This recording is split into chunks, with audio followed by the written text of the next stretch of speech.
எடுத்து வாசித்து பாருங்கள். யோசுவாவின் புஸ்தகம் 6ஆம் அதிகாரத்திலே முதல் வசனத்தை வாசிங்க பார்க்கலாம்.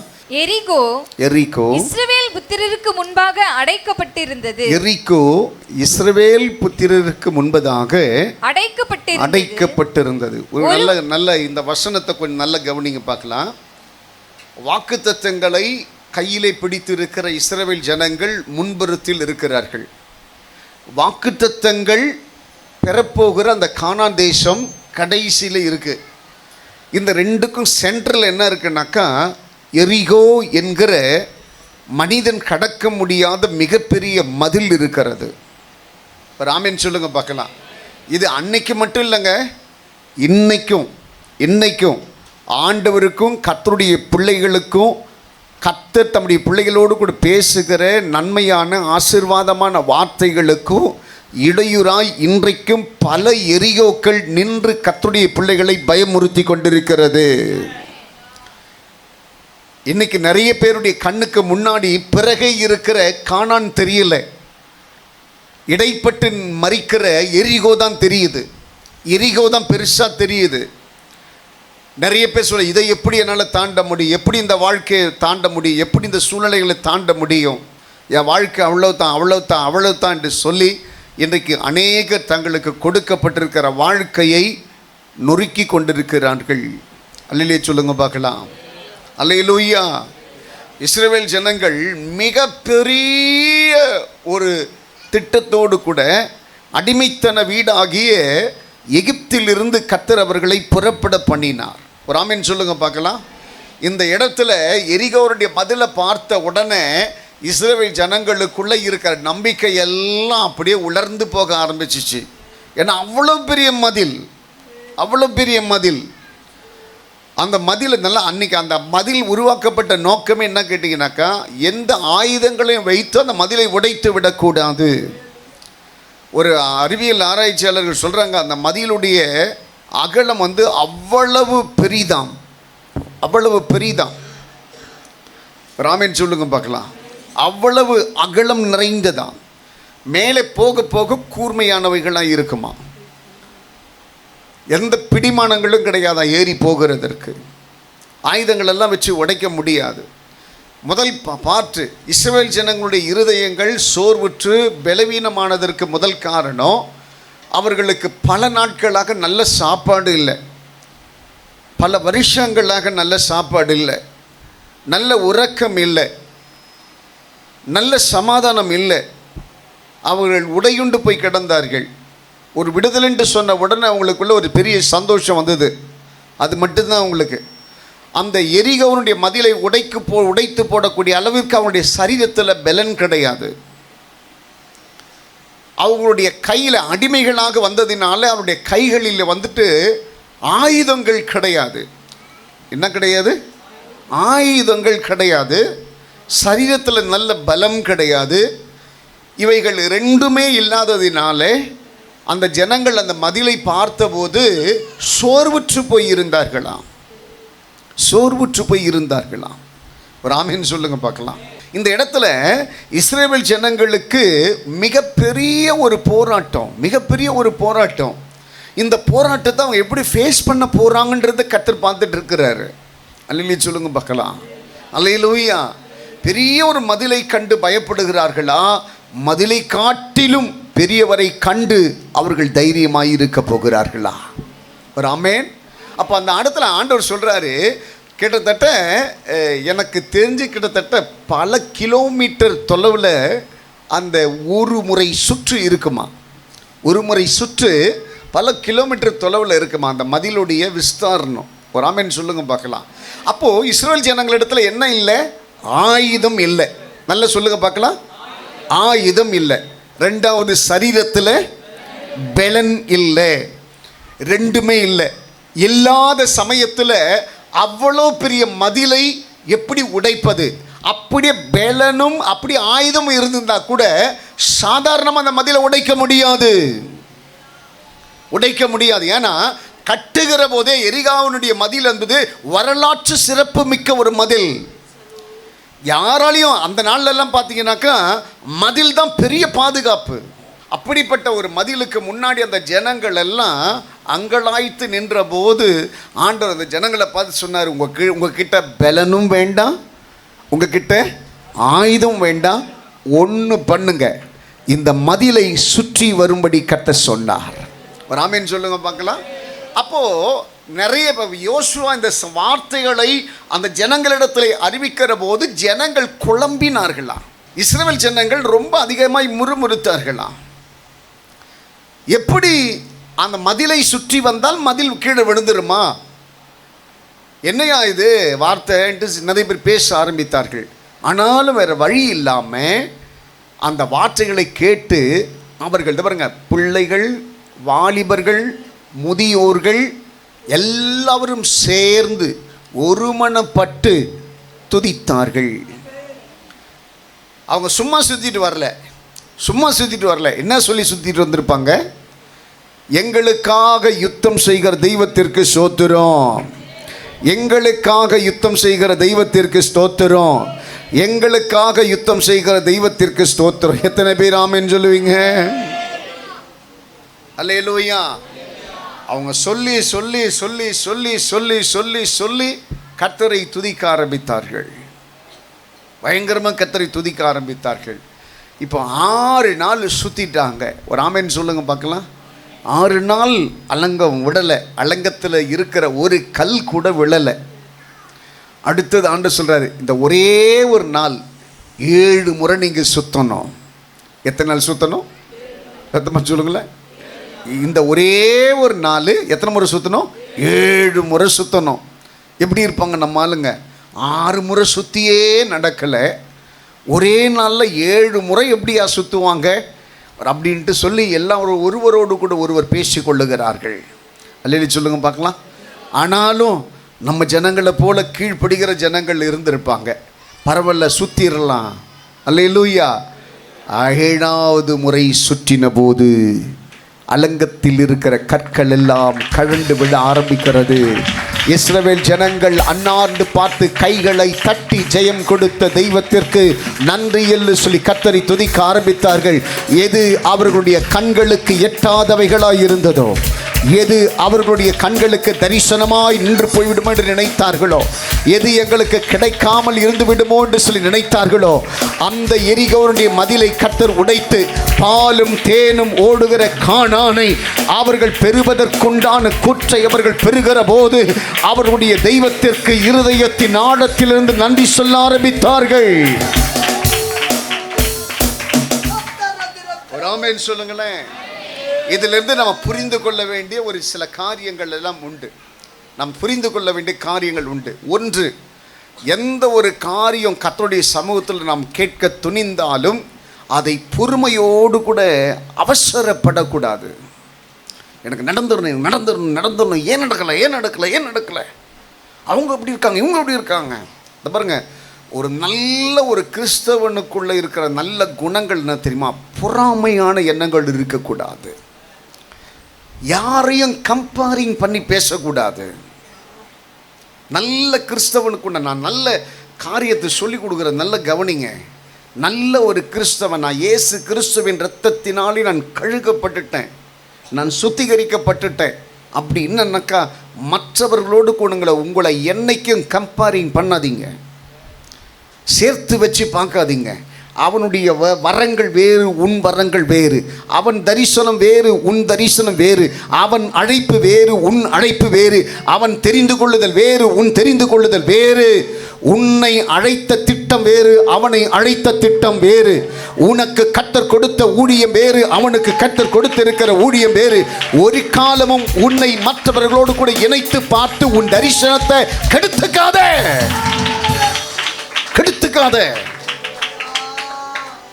அதே சமயத்தில் என்ன ஊழியம் நமக்கு கொடுத்தாலும் அதை அசாதாரணமாக நினைக்காத. என்ன ஊழியம் கொடுத்தாலும் சரி,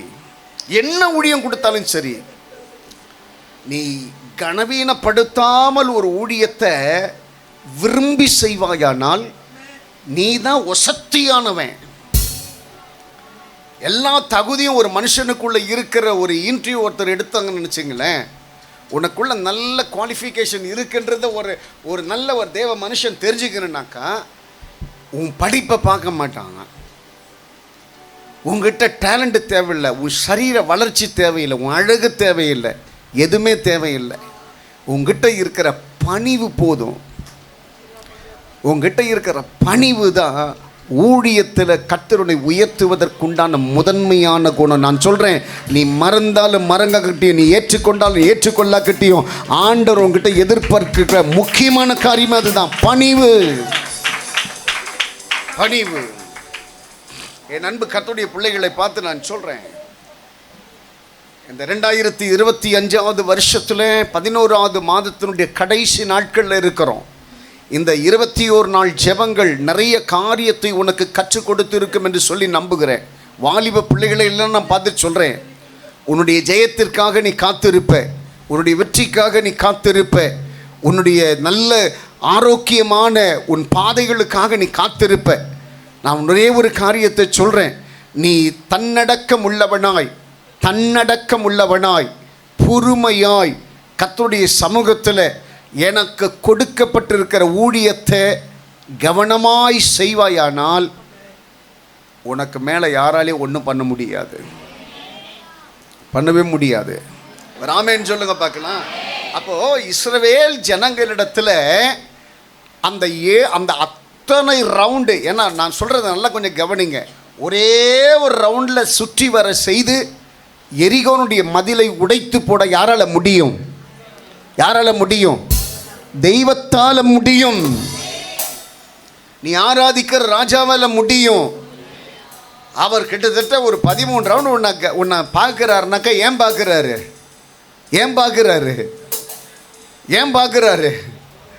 நீ ஆண்டவருடைய சமூகத்தில் கர்த்தர் செய்வார் என்கிற நம்பிக்கை இழக்காம பொறுமையோடு கூட இருக்கிறாயா என்பதை கர்த்தர் பார்க்கிறார். ராமேன் சொல்லுங்க பார்க்கலாம். தேவ பிள்ளைகளுக்கு பொறுமைத்தான் அவசியம்.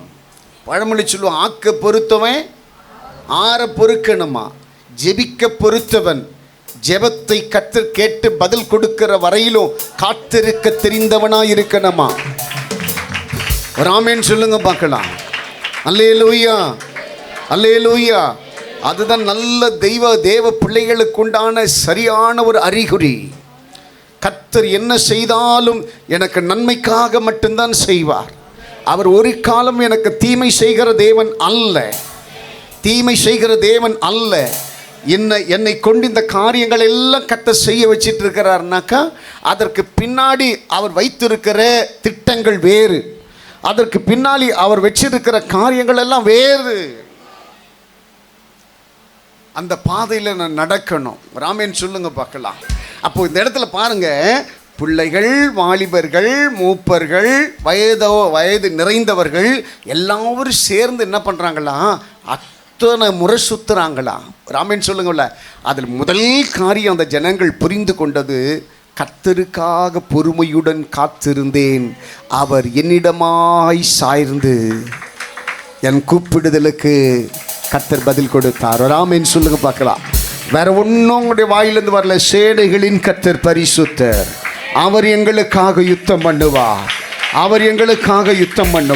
இந்த வார்த்தையை தவிர ஒன்றுமே இல்லை. இந்த வார்த்தையை கேட்ட உடனே ஆரம்பத்தில் இந்த ஜனங்கள்லாம் சுத்திரண்டு சொன்ன உடனே எரிகோனுடைய ராஜாவும் எரிகோனுடைய ஜனங்களும் சிரித்தார்களாம். இதுன்னா சாதாரணமான மதிலா? இது ஆயுதங்களை கொண்டே உடைக்க முடியாது. சும்மா வெறுமனா சுற்றி வந்தால் இதை உடைச்சிட முடியுமான்னு சிரிச்சாங்களாம். ஆனால் 6 முறை சுற்றி வரும்போது அந்த ஜனங்கள் ஒருவரோடு கூட ஒரு பேசி கொண்டு இருந்தாங்களாம். இந்த ஜனங்க சாதாரணமான ஜனங்க கிடையாது. எகிப்தில் அரக்க குணமுள்ள ராஜாவையே என்ன பண்ணிட்டாங்க, இவருடைய தெய்வம் என்ன பண்ணிட்டாரு, புறக்கணிச்சாரு, உடைச்சிட்டாரு. இந்த ஜனங்க 6 நாள் இப்படி வைராக்கியமாக சுற்றிட்டு வராங்கனாக்கா இதற்கு பின்னணியில் யாரோ இருக்கிறாங்க. எத்தனை பேர் நம்புறீங்க? நீ ஒவ்வொரு நாள் காத்திருந்து ஜெபிக்கிற ஜெபத்தை கேட்பதற்கு உன் பின்னணியிலே ஒரு தூதனை கர்த்தர் வைத்திருந்தார். உன் ஜெபத்தெல்லாம் கர்த்தருடைய சமூகத்தில் கொண்டு போய் சேர்த்திருக்கிறாரு. அந்த தூதனுடைய வேலை என்ன கேட்டீங்க? உனக்காக யுத்தம் செய்வது, உனக்காக பரிந்து பேசுவது, உனக்குண்டான காரியங்கள் எல்லாம் அண்டர்லைன் பண்ணி காட்டுறது. உன்னுடைய பெயரை சொல்லி இவங்க இன்ன காரியத்திற்காகலாம் இத்தனை மணி நேரம் ஜெபம் பண்ணி இருக்கிறாங்கன்றது ஆண்டவர்கிட்ட வந்து பிரசாரமாய் சொல்வது. ராமேன் சொல்லுங்க பார்க்கலாம். அல்லேலூயா. இதில் ரெண்டாவது ஒரு காரியத்தை நாம் யோசிக்கிற போது, நான் ஏற்கனவே சொன்னேன்ல, அந்த ஜனங்கள்லாம் சரியான சாப்பாடு இல்லை, நல்ல தூக்கம் இல்லை, அதனால சரீரங்கள் எல்லாம் உழன்று போயிடுச்சான். அந்த ஜனங்கள் அப்போ ஒருவரோடு கூட ஒருவர் பார்த்து ஒரு இடத்துல தன்னுடைய பலவீனங்களை எல்லாம் சொல்லுகிற போது மற்றவர் சொல்கிறாரு, இது கர்த்தர் பேசின வார்த்தை. எடுத்து வாசிச்சு பாருங்க பார்க்கலாம். லூக்கா 18:1. சோர்ந்து போகாமல் எப்பொழுதும் ஜெபம் பண்ண வேண்டும் என்பதை குறித்து. சோர்ந்து போகாமல் எப்பொழுதும் ஜெபம் பண்ணுங்கள். ஒரு ஆமென் சொல்லுங்க பார்க்கலாம். அப்போ அந்த ஜனங்களிடத்திலே சோர்வுகள் வந்தபோது அந்த ஜனங்கள் செய்த முதல் காரியம் என்ன கேட்டீங்கன்னாக்கா, சோர்ந்து போகக்கூடாது. எப்போவுமே உங்களுக்கு நான் ஒரு காரியத்தை சொல்கிறேங்க இல்லைங்களேன், ஜெபம் பண்ண ஆரம்பித்த உடனே நிறைய பேர் நிறைய பிரச்சனைகளை என் காதுகள் கேட்க சொல்ல ஆரம்பிச்சிங்க. அதுக்கு முன்னாடி கூட இவ்வளோ பிரச்சனைகள் வந்ததில்லை. ஆனால் ஜெபம் பண்ண ஆரம்பித்த உடனே இந்த நிறைய ஆவிகள் கலறி விட்ட மாதிரி கலறி விட்டுருச்சு. இதெல்லாம் கலறி விடுறப்போ என் மனசுக்குள்ளே ஆண்டவர் சொன்ன ஒன்று தான், ஒரே ஒரு காரியம்தான். இதெல்லாம் வந்த உடனே நிறைய பேருடைய ஜெபம் நின்று போயிடும், நிறைய குடும்பங்கள் நின்றுடுவாங்க, நிறைய காரியத்தை பதில் கிடைக்காம போய்ட்டு நினச்சாங்க. எப்போ பிரச்சனை அதிகமாக ஆரம்பிக்குதோ அப்போ தான் ஜெயம், உன்னுடைய ஜெயம் உறுதி செய்யப்பட்டு இருக்கிறது என்று சொல்லி அர்த்தமா? அல்லேலூயா. ஒருத்தர் டேக் ஓவர் பண்ணுறாங்க. ஐயே இன்னும் கொஞ்சம் தூரம் தான், இன்னும் கொஞ்சம் தூரம் தான், இன்னும் கொஞ்சம் தூரம் தான், இன்னும் 2 நாள் தான், இன்னும் ஒரு 3 நாள் தான், இன்னும் ஒரு 4 நாள் தான். எழும்பி ஜெபம் பண்ணு, முழங்காலின்னு ஜெபம் பண்ணு, முழங்காலின்னு ஜெபம் பண்ணு, கண்ணீரோடு கூட ஜெபம் பண்ணு, நல்ல கத்தி ஜெபம் பண்ணு, அப்பா கிட்ட எல்லாத்தையும் மனம் விட்டு பேசு, இன்னும் பயப்படாத கர்த்தர் கூட இருக்கிறார். அப்படி தட்டி தட்டி தட்டி கொடுத்தவர்களுக்கு உண்டான பலனை எல்லாம் கர்த்தர் நிச்சயமாக கொடுப்பார். ஏன்னா விட பண்ணுறதுக்கு நிறைய பேய்கள் இருக்குது. நீ எதுக்காக போய் ஜெபம் பண்ணுறதுனால என்ன கிடச்சிட போகுது, எதுக்கு இது பண்ணி தான் ஆகணுமா அப்படின்லாம் கேட்கறதுக்கு நிறைய பேர் இருக்காங்க. ஆனால் ஒருத்தனை தூக்கி விடுறதுக்கு தான் இன்றைக்கி ஆட்கள் இல்லை. ஒருத்தனை ஜெபிக்கிறதுக்கு ஊக்கப்படுத்துறதுக்கு ஆட்கள் இல்லை. ஒருத்தனுடைய கண்ணீரை துடைப்பதற்கு ஆட்கள் இல்லை. ஒருத்தனை ஆவிக்குரிய வாழ்க்கையில் இன்னும் மேலே கொண்டு போகிறதுக்கு ஆட்கள் கிடையாது. ஒரு ஆமேன் சொல்லுங்க பார்க்கலாம். எனக்கு பிரியமான என் அன்பு கர்த்தருடைய பிள்ளைகளை பார்த்து சொல்கிறேன். ரெண்டாவது அந்த இடத்துல நடந்த சம்பவம், சோர்ந்து போகிற ஜனங்களை எல்லாவரையும் உற்சாகப்படுத்தி ஒருவரை ஒருவர் தட்டி கொடுக்க வைத்தார்களாம். முதல் காரியம் பொறுமையை கற்றுக்கொண்டார்கள். ரெண்டாவது சோர்வுற்று போகாமல் ஒருவருக்கு ஒருவர் ஆலோசனைகளாக இருந்து முன் செல்ல ஆரம்பித்தார்கள். ஒரு ஆமென் சொல்லுங்க பார்க்கலாம். மூன்றாவது காரியம் வாசிங்க பார்க்கலாம். அப்போஸ்தலரின் புஸ்தகம் 1 அதிகாரத்தில் 14வது வசனத்தை வாசிங்க பார்க்கலாம். அங்கே இவர்கள் எல்லாரும் அப்படின்னாக்கா இயேசுனுடைய சீஷர்கள் மட்டுமல்ல, அந்த இடத்துலேருந்து அவருடைய குடும்பம் எல்லாருமே ஸ்திரீகளோடும் இயேசுவின் தாயாகிய மரியாளோடும் அவருடைய சகோதரரோடும் கூட ஒருமனப்பட்டு ஜெபத்திலும், நல்ல கவனிங்க பார்க்கலாம், என்ன பண்ணியிருந்தாங்களா? ஒருமனப்பட்டு ஒரு ஆமென் சொல்லுங்க பார்க்கலாம். முதல் காரியம் நான் சொன்னேன், பொறுமையாக இருக்கணும். ரெண்டாவது காரியம் ஒருத்தர் தட்டி கொடுத்து ஜெபிக்க வைக்கணும், அவங்க சோர்ந்து போகாதபடி. மூன்றாவது காரியம் எல்லாருமே ஒருமனப்பட ஆரம்பித்தார்கள். இப்போ நமக்கு ஜெயம் கிடச்சிடும், இப்போ நமக்கு நன்மை நடக்க ஆரம்பிக்கும், இப்போ நமக்கு அற்புதம் நடக்க ஆரம்பிக்கும், இப்போ என் பிரச்சனைகளுக்கு தீர்வு கிடைக்க ஆரம்பிக்கும், இப்போ என்னுடைய வியாதிகள் எல்லாம் மாற ஆரம்பிக்கும், இப்போ என்னுடைய கண்கள் திறக்கப்படும், இப்போ என்னுடைய தாகம் எல்லாம் மாறும், இப்போ என்னுடைய போராட்டங்கள் எல்லாம் மாறும், இப்போ என்னுடைய எல்லா பிரச்சனைகளும் மாறும் என்று ஒருவரோடு கூட ஒருவர் பேச பேச பேச பேச பேச அற்புதங்கள் நடக்க ஆரம்பித்தது.